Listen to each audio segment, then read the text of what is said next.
Before wristwatches, there were pocket watches. In the 16th century, they were a sign of status, big, bulky, and elegant. Made for men, usually tucked into waistcoats. But what about wristwatches? The first wristwatches weren't made for men. They were made for women. In the year 1810, it's said that master watchmaker Abraham Louis Breguet created the first wristwatch for the Queen of Naples.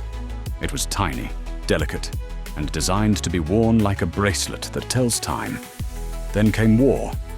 In the late 1800s and early 1900s, during conflicts like World War I, soldiers needed a better way to keep track of time and coordinate movements.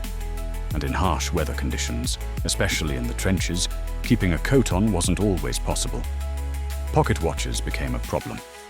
So, soldiers started strapping their watches to their wrists with leather bands. It was a practical solution. Eventually, entire armies followed. Nations began issuing wristwatches to troops to help sync movements, artillery, and even airstrikes. War didn't just change how watches were worn, it changed how they were made. They had to be shock-proof, the glass had to be shatter-resistant, and the dials were painted with luminous paint so they could be read in the dark. These watches were tools of survival, and they were tough, so tough that many soldiers kept wearing them long after the war ended. For those who had lived through combat, the simple act of checking the time on their wrist could mean the difference between life and death. It wasn't just a habit, it was something deeper. And from there, wristwatches became the new standard. Pocket watches faded into the past.